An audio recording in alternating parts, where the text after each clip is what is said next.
Bueno, buenas tardes, Marta. Gracias por estar aquí con nosotras. Estamos en una segunda edición de ¿Y tú de quién eres? Un podcast que hacemos desde el colectivo Incide y teníamos muchas ganas de tenerte con nosotras y aprovechando que ahora tenemos una cercanía em, material, aunque realmente estamos cada una en nuestra casa, pero aprovechando que estás por aquí ahora, pues ha sido un placer poder contar contigo para charlar esta tarde. Muchas gracias. Es un placer estar aquí con vosotras hoy. Vale, pues vamos a empezar, si te parece, con la primera pregunta, que es la que con la que abrimos siempre nuestro podcast y es muy sencilla y que nos la repiten muchas veces en la tierra de la que nosotras provenimos y hemos nacido. Y la pregunta es la siguiente, ¿y tú de quién eres?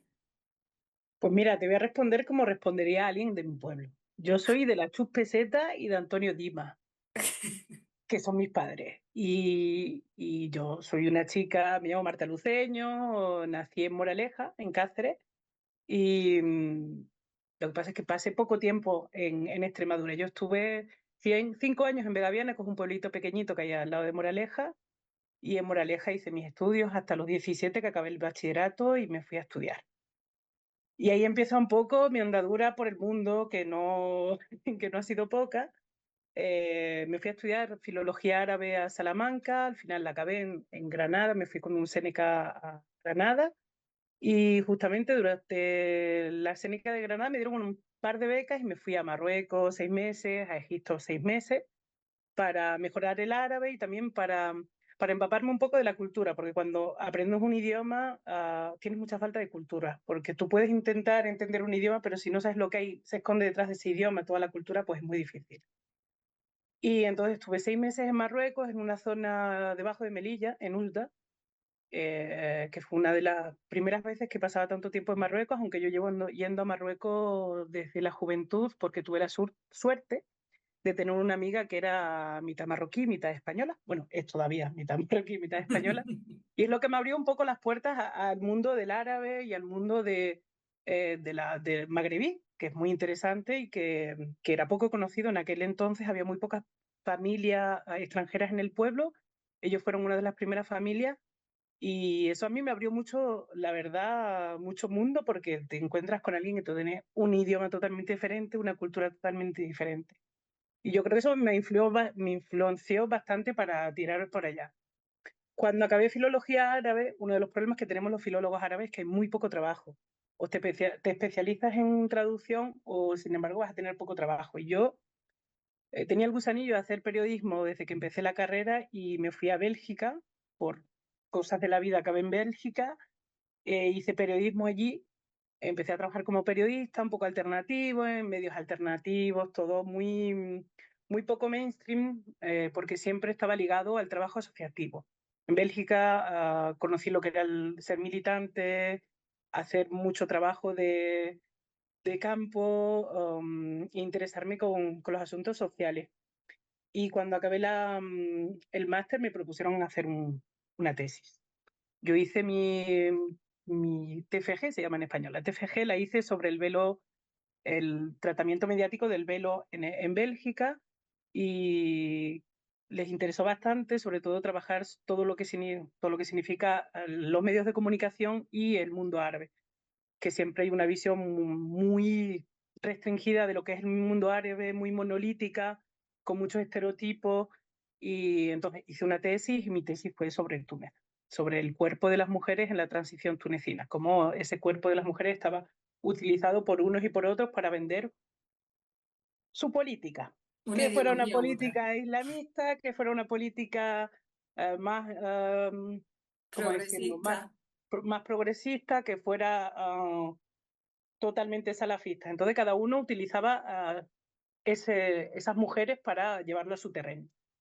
Y bueno, era muy interesante porque acaba de ser de la revolución en Túnez, entonces estaban intentando crear un nuevo país y sobre la cultura se tiene que crear ese país. Y una de las partes de la cultura es qué hacen las mujeres, cómo tienen que ser las mujeres, qué son los prototipos de mujeres. Entonces, en eso estuve trabajando 5 años, eh, 4 años, pero en medio fui mamá. Entonces tuve un tiempecito de... Hice todo mi terreno en Túnez, lo hice estando embarazada de mi hijo, que ahora tiene 10 años, y volví a Bélgica justamente para tener el niño, cogerme mi maternidad tranquilamente y luego ya volver a la tesis. Cuando acabé la tesis me fui a Túnez directamente a vivir y a hacer un postdoctorado sobre la visibilidad de las personas LGTB en Túnez. Verdad que la gente cuando hablamos de países árabes siempre piensan en la represión, en que no pueden hacer nada y en realidad sí hay represión como en muchos países, en otros países incluidos los nuestros, pero también hay ventanas de libertad. Y yo estuve durante los 3 años que hubo una ventana de oportunidades, una ventana de posibilidades que estuvo abierta, en la que se desarrollaron un montón de asociaciones LGTB. Y entonces mi función era un poco ver cómo se formaba eso, cómo utilizaban los medios para poder visibilizar la causa y poder legalizar la homosexualidad. No legalizarla a lo mejor, pero por lo menos que no sea penalizada, que no vayan a la Claro. cárcel por ser homosexuales. Y de allí al final ya me quedé. Me quedé trabajando en una asociación en la que sigo trabajando hoy en día, una asociación que se llama Beiti, que significa mi casa en árabe, y cambié totalmente de trabajo porque yo seguí siendo investigadora, salí de la academia y ahora ya solo hago investigación en asociaciones y para empresas o para nada que ver con Organizaciones. universidad, claro. Y trabajo sobre todo en violencia de género, desde que empecé en Beatty. Marta, y o sea, este recorrido profesional tan, no sé, súper interesante, ¿no? Que parte de la filología, o sea, conoces a tu amiga, te interesas por el mundo árabe, te haces filóloga y de ahí pasas a formarte como periodista, luego investigadora social. Entonces, en todo ese proceso, hay momentos, yo supongo que habrán sido claves en los que ha habido como nosotros cuando hacemos estas entrevistas los llamamos el despertar o los despertares feministas, ¿no? Son momentos de lucidez, ¿no? En los que algo cambia, ¿no? De repente tomas conciencia. Tú si tuvieras que hacer una retrospectiva en tu vida, hay momentos así que ves con claridad que dices, bueno, es que aquí yo sé que algo cambió en mí porque lo vi con mucha claridad. Yo he tenido varios momentos y creo que con respecto al feminismo los he tenido en un momento dado, con respecto al racismo en otros momentos, con respecto a casi todas las opresiones las he tenido más o menos al cabo de mi vida. Cuando he estado un poco expuesta a situaciones de inegalidad o de problemáticas, por ejemplo, no me acuerdo cómo me volví feminista. Hace poco me lo preguntaron en una entrevista y me dice, oye, ¿cómo te volviste feminista? Y yo, pues mira, no lo sé.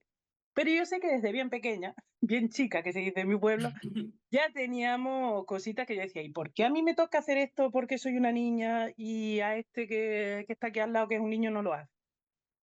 Y tengo un recuerdo bastante claro de que ya en la universidad en Salamanca, en los primeros estudios, con 18, 19 años, siempre estaba discutiendo con un profesor y siempre me vacilaba mucho este profesor. Y al final hice un trabajo, me acuerdo que fueron 120 páginas de trabajo sobre la situación de la mujer en el mundo árabe. Me pegó una templa de trabajar increíble, no se lo leyó. Me puso una nota a voleo y no se lo leyó y lo sé porque nos devolvieron el trabajo y no estaba ni leído. Y de ahí para adelante dije, mira, a mí lo que me interesa es la cuestión de la mujer, pero siempre con varias formas de tratarlo, no simplemente hacer estudios de género, que al final sí que me especialicé en género, pero al principio es una forma parte de mi proceso de vida, de trabajar sobre la igualdad de las mujeres, trabajar sobre las diferencias que hacemos entre hombres y mujeres, que sea en la vida diaria, que sea en el trabajo, pero que también en la educación de nuestros hijos o como a nosotros nos han educado. Y luego he tenido otros despertares, el despertar racista. Yo me acuerdo hace muchos años que me mandaron a Madrid bueno, me fui a Madrid a una especie de sitio en el que íbamos a ayudar a personas. Y era un centro en el que había mujeres víctimas de violencia y niños víctimas de violencia, por un lado, y por otro lado había personas migrantes que venían y yo daba clases de español a migrantes que eran francófonos porque yo ya hablaba francés. Y ahí tuve el primer despertar de qué era el racismo en nuestro país. Porque se me ocurrió, yo era una chavalilla con 17 años, de quedar con uno de los chavales fuera del centro para tomar una Coca-Cola, que tampoco no era nada, y las monjitas que me vieron me llevaron para casa diciéndome que eso no se podía hacer, que cómo me podía juntar con ellos, que esas personas no querían ningún bien, que te querían aprovecharse de ti. Y todo ese sistema de opresión que, aunque estemos ayudándoles, siempre preveemos que hay una parte mala de esas personas, que no son personas.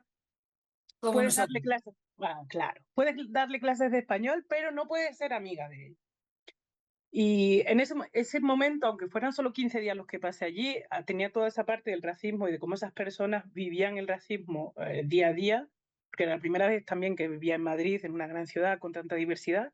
Y por otro lado estaba el centro de mujeres en el que nosotros comíamos, también convivíamos con las mujeres, y un niño que nunca se me olvidará, que era un niño que su papá le había cortado la lengua. Y el niño cada vez que escuchaba un grito se llevaba la mano a la boca. Yo me acuerdo que aquello me marcó para toda la vida.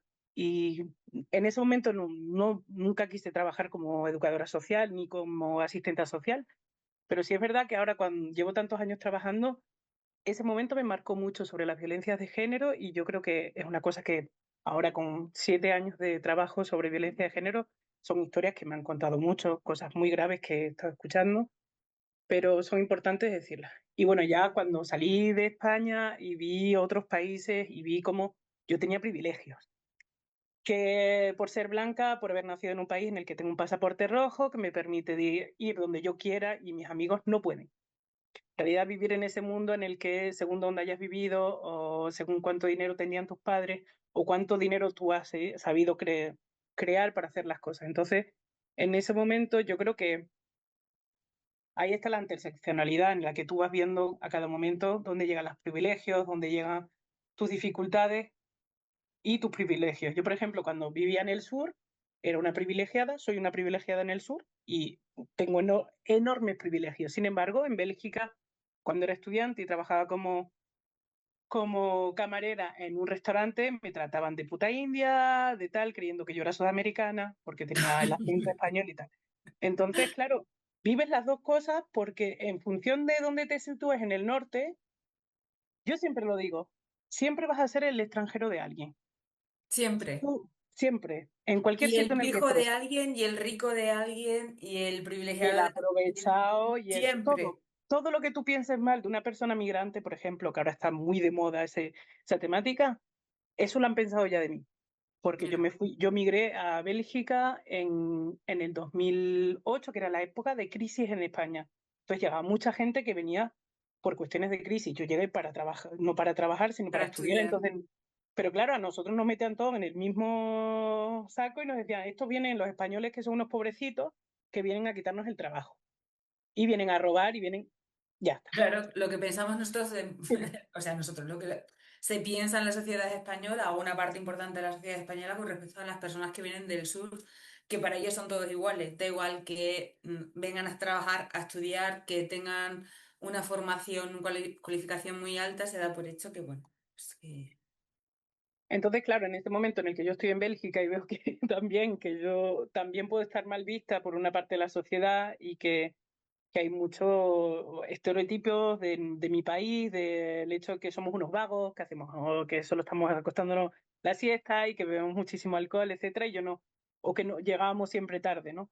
O una frase que me repiten todavía hasta hoy, que me dicen, para una española hablas muy bien francés. Soy bilingüe, chavales, me saco una tesis en francés.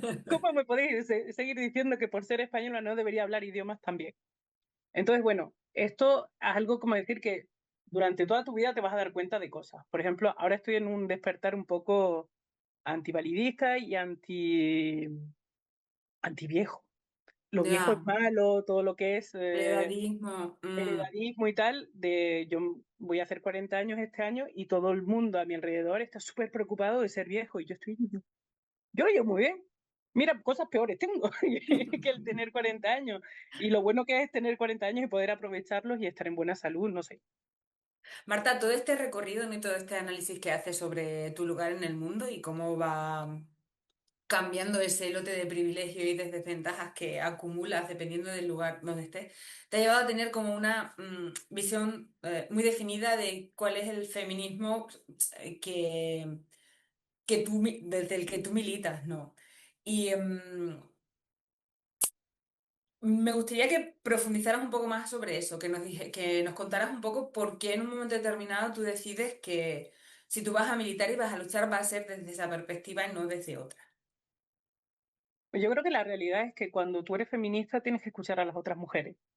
Todas las mujeres no son blancas, viven en Occidente y tienen acceso a la universidad, como yo he tenido ese privilegio, etcétera.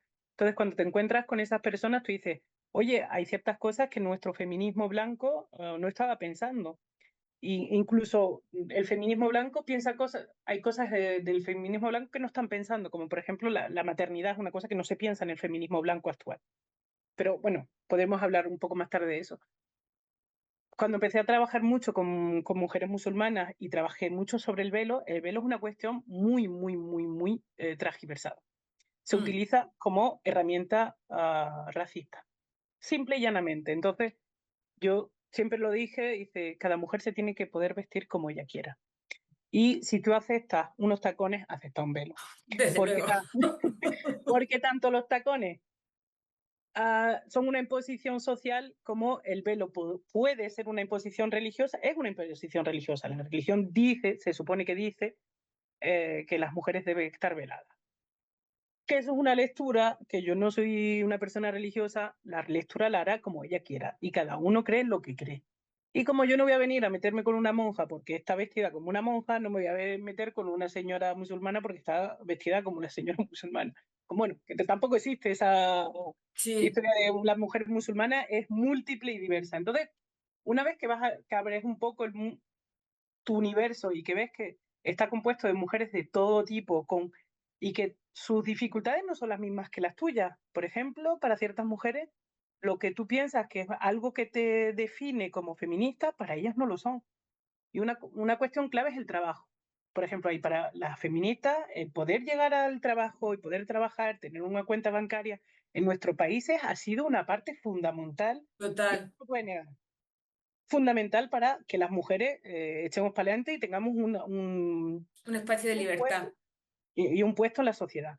Pero en todas las sociedades no es así, porque esa parte de la sociedad es una explotación también.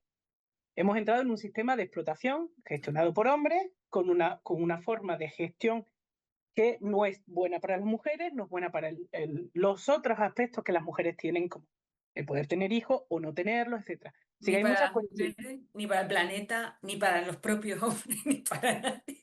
En realidad para nadie. Y por eso una de las cosas que empecé a trabajar hace un par de años sobre las masculinidades positivas, porque cuando hablamos de feminismo, por ejemplo, hablamos muchísimo de trabajo, de las mujeres, de la igualdad o no, etcétera, pero no hablamos de qué le pasa a los hombres con este machismo. Mm, Por qué los hombres se tienen que mostrar siempre violentos? Yo lo veo ahora con un niño adolescente, como los códigos que aprenden es la violencia, no puedes ser sensible, no puedes, aunque nosotros le eduquemos en un ambiente en el que tú puedes llorar, cariño, no hay ningún problema si sientes la necesidad, pero de la puerta para afuera, si llora es un mierda, si llora es un caica, si llora, etcétera, etcétera.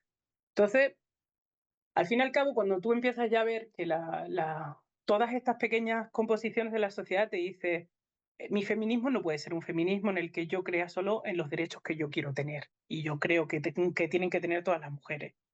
Y empiezas a integrar que las mujeres negras, por ejemplo, tienen otros problemas que yo nunca voy a tener, que es la misoginia, no sé cómo se dice en español, el hecho de vivir misoginia mezclada con racismo. sí, no Eso, sé por cómo es el ejemplo, término en español. eso no existe para mí. A mí no me lo van a hacer nunca, nunca lo voy a sentir, no me van a sexualizar por tener un color de piel o otro. Hipersexualizar, claro. Entonces, es importante de ir a integrando poco a poco todas esas partes. Y muchas veces ha sido gracias a amigas. Y hay que agradecer enormemente que tengo un montón de amigas de un montón de países, con varias religiones, con varias formas de ver el mundo, que me ha permitido ver que las cosas pueden ser diferentes y en el feminismo también. Y una de las cosas que enseño en la universidad, pues doy un curso sobre género es esa diversidad. El género no solo son las tres olas feministas, la cuarta que se dice ahora, no. Hay enormemente de tipos de feminismo en todos sitios y en España hay mucho feminismo, en Europa hay mucho feminismo, en África hay mucho feminismo, no se parecen, pero siempre hay un punto común, que son las mujeres y el hecho de que las mujeres se sientan bien y se sientan integradas y tengan derechos, etcétera, etcétera. Em, Formas parte de un colectivo que se llama La Bastarda, ¿no? La Batag. ¿Nos puedes hablar un poco del colectivo? ¿Quién lo compone? ¿Qué hacéis? Mira, la bastarda nació hace ya 4 o 5 años, justamente con unas compañeras periodistas y no periodistas. Tenemos una filósofa, una que hace artes escénicas, otra periodista que se ha quitado y se ha vuelto costurera, y yo que fui periodista y me he vuelto investigadora social. Entonces era un poco 4 personas con campos muy diferentes. Tenemos una persona que es de origen asiático, yo de origen español, una francesa y una belga.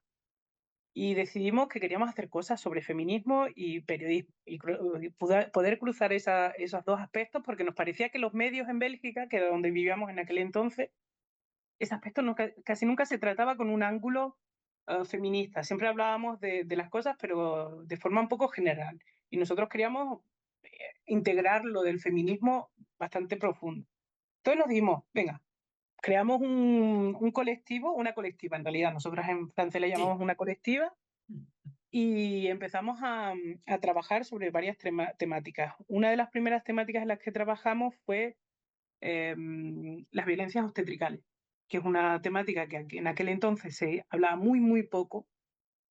Ahora se habla un poquito más, Sí, pero bueno, pero no demasiado tanto poco, como... ¿eh? Mm. Y ninguna ley se ha creado, salvo en América Latina, donde hay una, creo que fue en Argentina, que crearon la primera ley contra las violencias obstetricales y ginecológicas. Entonces fue como uno de los primeros. El primer dossier de todo fue el cuerpo de la mujer, en que nuestros cuerpos y la utilización de estos cuerpos siempre está cohibida. Siempre hay alguien que va a venir a decirte, mira, eres pelirroja, hueles mal. Tienes pelos en el sobaco, hueles mal. Bueno, todo acaba en hueles mal o eres puta. Depende como un poco, tienes una sexualidad abierta y normal, puta. Puta. Entonces, También todo puede que huelas mal. y huele mal seguramente. Entonces es un poco, bueno, es una guarda. Y trabajar sobre todo sobre el hecho de que el cuerpo de las mujeres bueno, lo decían muchas feministas, que es un lugar político, pero Total. también es un lugar en el que todas las críticas van. Tú no te pasas tantas horas a criticar el cuerpo de un hombre como a la del cuerpo de las mujeres. Sí se critican los cuerpos de los hombres, no digo que no, Pero no tanto. Mm. pero no tanto, y no en todas sus fases. Que da igual que estés embarazada, que seas vieja, que seas una niña, siempre se va a tener que decir algo. No estás arreglada, no te pintas, eres tienes pelos en las piernas porque eres feminista, o eres feminista y te depilas. Todo te pueden juzgar por todo lo que Todo es hagas, cuestionable. todo. Es un poco como la maternidad también. Cuando eres madre ya todo te pueden cuestionar todo lo que hagas. Que teta, teta, biberón, biberón, da igual, todo es mal. Y ahí siempre hay algo. Entonces esa parte yo creo que es muy importante por dos cosas. Porque cuanto más nos preocupamos del cuerpo de las mujeres, menos nos preocupamos de la política. Porque Total. si tú en vez de estar hablando de, ay, tengo que perder peso, ay, que tengo que pintarme las uñas, ay, que tengo que tal y tal, a lo mejor te preocuparías que tienes a mineros en el sur de España saliendo a manifestar, a la extrema derecha intentándonos inculcar que los inmigrantes vienen a robar, etcétera, etcétera, etcétera. Sí, Entonces, incluso de cosas que nos afectan más directamente. Quiero decir que si me estoy preocupando de que se me está cayendo la teta, a lo mejor no tengo tanto espacio para pensar en que no voy a poder jubilarme hasta que tenga 70 o 80 años, pues porque no acabo de tener un trabajo estable para poder cotizar, ¿no? O que tengo que hacer malabares para ocuparme de mi hijo, de mi criatura, porque el trabajo no me lo permite. claro, eso por un lado. Y por el otro lado es un control feroz de lo que hacemos, cómo lo hacemos y de quiénes somos. Porque las mujeres no somos solo cuerpo, pero vía nuestro cuerpo estamos en el mundo. Yo, por ejemplo, estoy mucho en organismos antigordofobia en Bélgica y me estoy integrando ahora en España con varias compañeras que están trabajando sobre ello. y nos damos cuenta que ser gordo es peor que tener cáncer en este país. Y esa cuestión es muy importante sobre el hecho de que en un momento dado tu cuerpo y el hecho de que las mujeres con cuerpos gordos, por ejemplo, están quitando las redes sociales porque tienen tanto bullying Es que es increíble, ¿eh? que tienen que quitar, porque por su salud mental tú tienes que retirarte para poder existir como persona. No puedes existir como una persona gorda sin querer perder peso. Eso básico. Es lo mínimo. Si no quieres perder peso, si tienes un problema y te van a atacar con la salud, te Sí, van a sí, atacar con muchas cosas. claro, y te van a acusar además de hacer una apología de que estás representando un problema de salud pública, porque no siempre a través de la salud, ¿no? Es como que es por donde penetra ese discurso que al final no es un discurso contra la diferencia, ¿no? Contra la posibilidad de existir con un cuerpo que se sale de de lo que tú me quieres imponer como norma. Y sí, además que, no sé, sí, yo creo que los gordos hemos existido siempre, ¿no? O sea que un problema debe haber cuando quiere decir que yo no he visto en ninguna sociedad en la la palabra gordo no exista para ese tipo de personas, como hay palabras para flaco, alto, bajo, pelirrojo, rubio, Cojo, etcétera. inteligente, guapa. Pero es importante saber que ahí nos quitan espacio público. Puede Mm, ser por la gordofobia, pero también puede ser por el sexismo. Y ahora lo vemos cuando empiezan a haber mujeres que son reconocidas y que empiezan a hacer late show, como la la chica esta, lachus. la Lachus, pero también otras que son más normativas, como la que pasa en la 2, que ahora no me acuerdo cómo se Ah, llama, sí. Enar Enar, también, sí. Ernar Pérez se llama, ¿no? algo así, no me acuerdo. Pues este tipo de personas tienen un bullying constante Ya. porque ocupan un espacio público muy reconocido en el que dicen lo que quieren y con una perspectiva feminista. Entonces, para mí es muy importante, y claro, y ella lo dice, Nario, a mí me hace muchas gracias porque dice, da igual lo que haga, yo soy es puta. O sea, siempre sobre todo comentarios Total. acaban. Y yo creo que un poco la realidad de las redes sociales, pero también la realidad de la vida del día a día.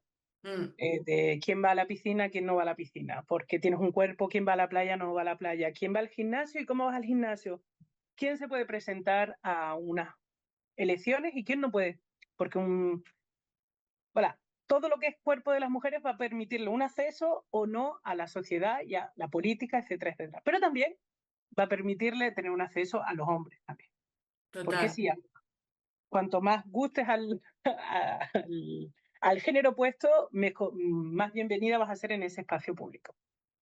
Pero bueno, Pero es que eso el es cuerpo importante. también es es un instrumento de resistencia. Quiero decir que cuando tú te presentas con un cuerpo que sale de la norma y que además tú cultivas para que salga de la norma, porque no te depilas, porque no te peinas ni te vistes como tienes que ser, porque no te da la gana de mutilarte para cumplir con ese prototipo, eres castigada y eres separada, ¿no? Eso es un campo también de resistencia política cuando decides no No, doblegarte. no entrar en esas normas. Y al contrario, hay muchas mujeres que entran en la norma y también es una forma de resistencia, porque necesitamos tanto gente fuera de la norma como dentro de la norma intentar romper las normas, porque una mujer que puede físicamente o intelectualmente entrar en lo que se encuadra en la sociedad, puede hacer mucho desde dentro y criticar el sistema para que las cosas cambien. Entonces, las mujeres lo que hemos hecho desde siempre ha sido adaptarnos para resistir, para no desaparecer y para que no nos maten, no nos violen, etcétera, etcétera. Para Porque estar tranquila. Un para poder momento. existir normalmente, y siempre lo dice, el mayor miedo, había un estudio que se sacó hace poco, el mayor miedo de los hombres es que les roben, creo que era, y las mujeres que las maten.